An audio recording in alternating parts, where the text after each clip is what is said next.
goes over me a little bit. It's so deep. You need to work on explaining it a bit better. It needs to be precise. Yeah. Okay. So just maybe try that first. Try practicing the pitch. I understand why, because my business does have an awful lot going on. And I remember in Simon's 2-hour video, it's 30 years of knowledge in 2.5 hours. He talks about How to do a mind map.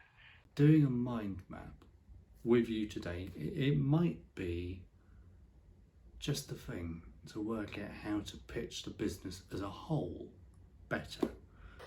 So my company name is m-cubed Research Consulting. Let's cover up my atrocious handwriting with my logo.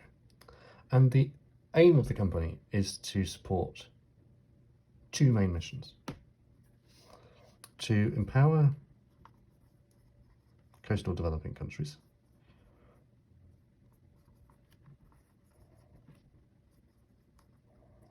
Now, just a quick explainer on what is a coastal developing country.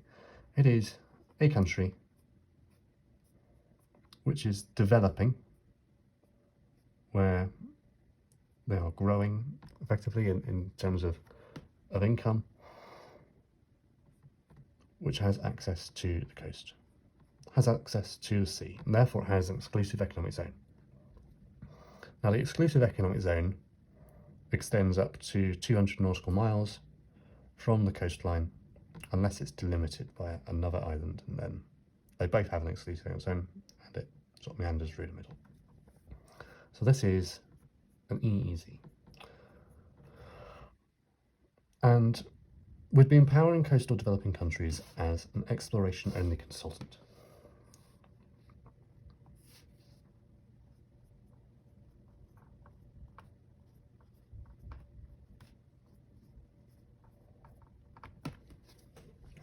And we're going to do that in 7 phases.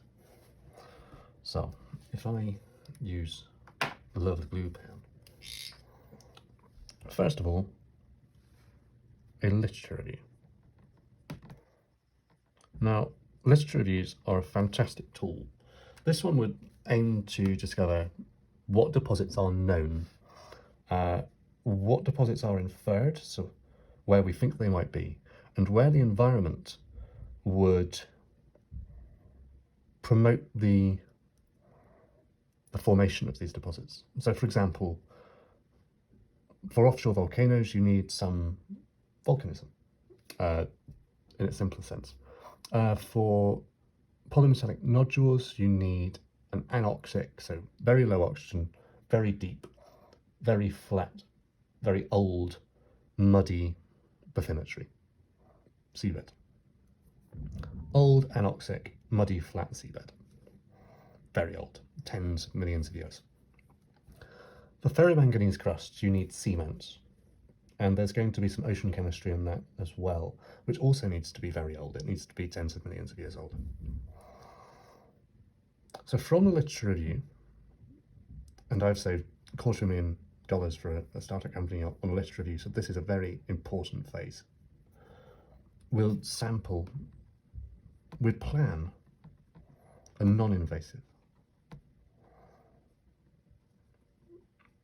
So this would be water sampling for oxygen levels.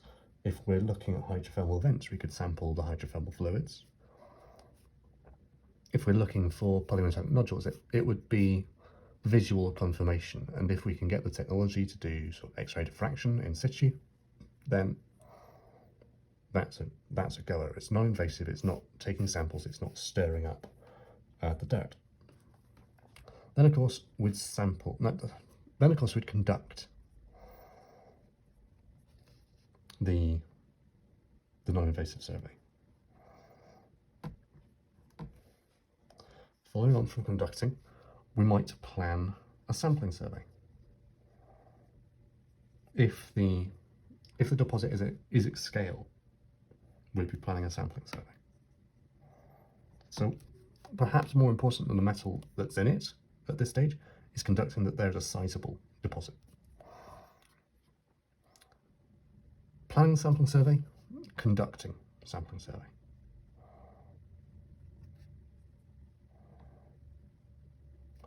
Moving on from that, we would analyse these samples, still go here, and then we'd report. So for a moment, I'm just going to circle a few of these elements.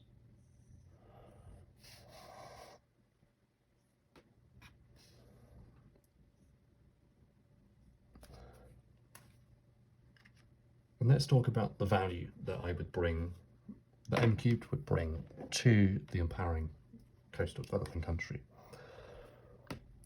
So first of all, we're taking this step by step and giving the information directly to the coastal developing country at each stage.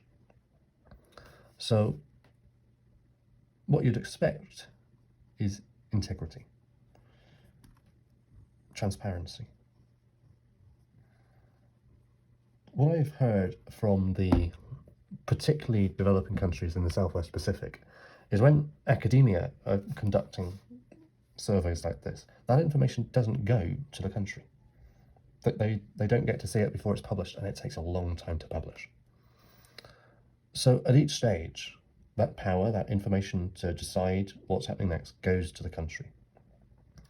So as far as selling the sizzle, I want to say influence. One of the major aims in empowering coastal developing countries is the information goes to them, the power of information goes to them to decide with what to do with that information.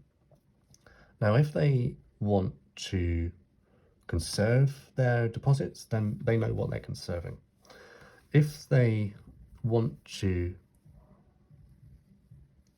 develop by using these deposits, that they know if they have something exceptional, or if they know if they have something really quite average.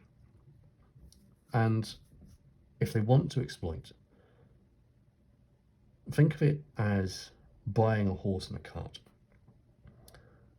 m-cubed Research Consulting appraises the horse, and it tells you it can pull a cart. And then it would be down to the coastal developing country to go out cart shopping, to go out finding a company to do the environmental impact assessment, to actually exploit this deposit if that's what they want to do. And in finding exceptional deposits, the aim is to ensure that deep sea mining is the exception, never the rule, to minimise the environmental impact of critical metal production. Now, I've said critical metal, so I'm going to have to explain it. There's about 41 critical metals.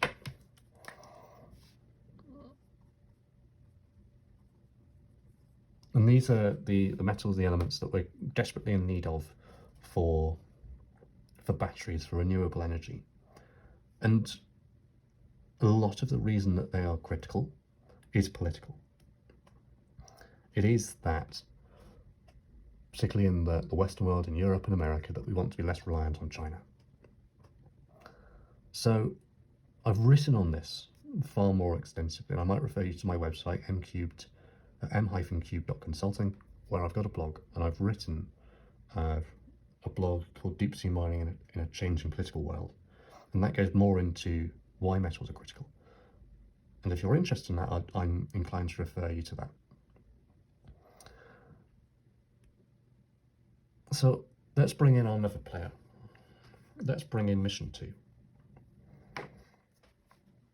Shuffle you out for a bit. Mission 2 is to support new ocean scientists.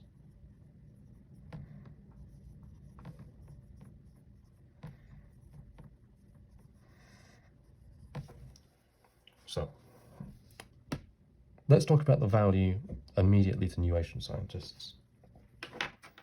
I'll add that this is for free, and I'll explain how that will happen in just a moment. But in talking about the value, and I've used a red pen this time, free opportunity.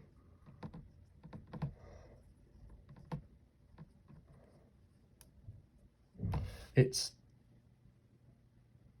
to grow a network.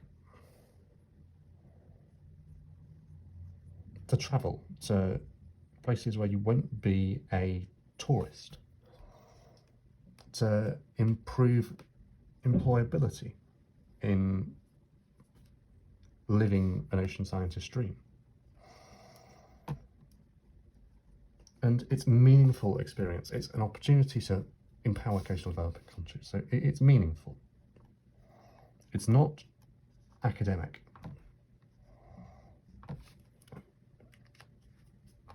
So let's go into how it's going to be free. It's going to be free because new ocean scientists are likely to be students, graduates, maybe very new staff at universities, because they have a monopoly on this. It's not something that seems to be self-taught, unless you've spent a long time in, say, engineering, done the due diligence and you've transferred. So new ocean scientists tends to be around universities. And universities have facilities and they have huge endowments. So what I'm hoping to do, what I have done, is write to 189 universities around the world and ask them to subscribe for $2,000 per year and make their new ocean science eligible for registering their interest in these opportunities. The value that I bring to the universities is exclusivity. And it's something they can market. Now, I went to Bangor University in North Wales, where I studied geological oceanography. And I recall an ocean biology company coming in, and they had the opportunity for the students to pay thousands of pounds and to join them in somewhere in the Caribbean and count animals. But whilst I was at Bangor University, the only opportunity that I had to be on a research vessel was one day on the RV Prince Madoc. So opportunities to be on a research vessel, to market that as something that the university can offer to sponsor you on, it would be a fantastic marketing opportunity. So let's talk about what value, what symbiotic relationship could be between m-cubed and the universities. Now, as I said, the university have facilities, research vessels. They're going to have labs. So although in the initial stage there'd be a subscription, what they might be doing is creating a customer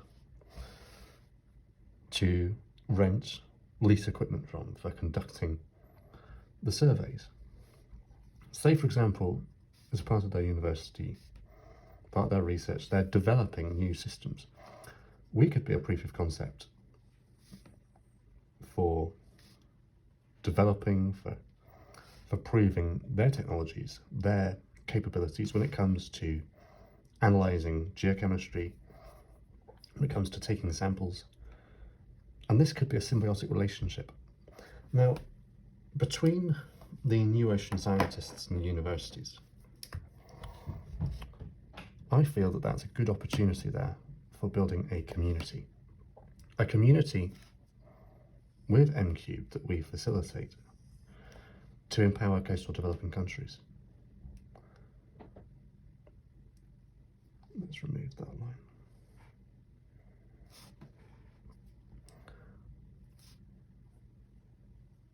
Now, maybe one of the most exciting bits of feedback I had in Lisbon at the UN conference was someone saying that they couldn't support my idea, particularly when it came to the new ocean scientist side of it, because it would undermine what they've been doing by developing universities in developing countries. So we're going to have to find a way to bring coastal developing country institutions into this community. So maybe this university subscription won't be forever, but I feel it's got to be the starting point as we grow that. And there's the argument for delaying gratification.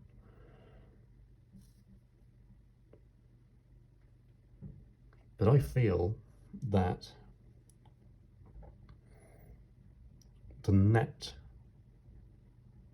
movement of money, it would be going to the university still. It would be renting that equipment. And in building that community and empowering coastal developing countries, I think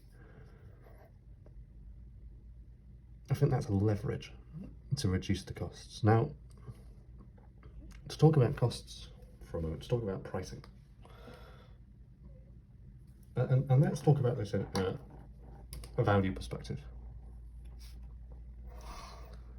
For the literature review, for the planning parts, for the desktop study. So, literature review, planning the non-invasive, planning the sampling, and the reporting stage. The price of these for the coastal developing country is going to be the GDP per capita of the coastal developing country. So there's a slide rule of, if a country like Kiribati, for instance, with a GDP per capita of, it's in the order of magnitude of 1,000, their price for each of this would be significantly less than, say, Aruba in the Caribbean, where their GDP is in the order of magnitude of 10,000.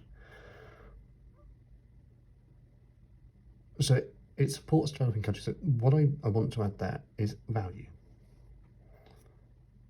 Value is a value.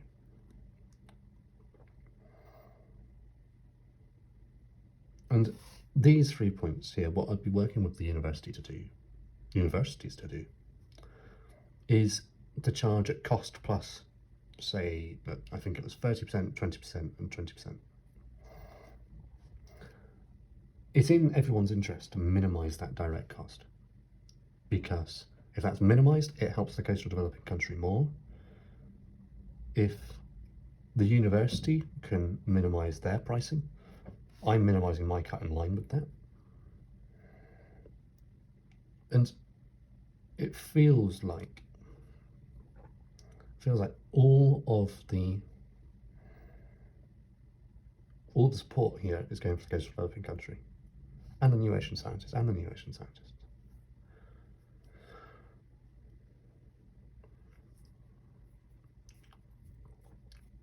So what more do I need to cover? Because you can see that it's very busy. Now, I feel that pitching it to a university would be relatively easy. Pitching it to new Asian scientists, relatively easy, because you know what value you're bringing. You can sell the sizzle to each of these groups. For the coastal developing country, this is what we're going to do, this is the sizzle. But I feel what I'm having difficulty with is pitching it as a whole.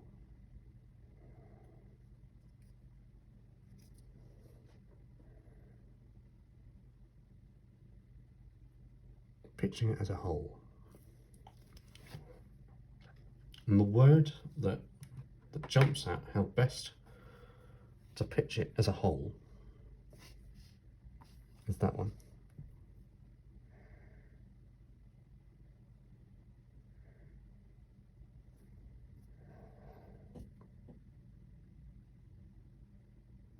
Let's build a community to ensure that deep sea mining is the exception, never the rule, and to empower coastal developing countries in their exploration.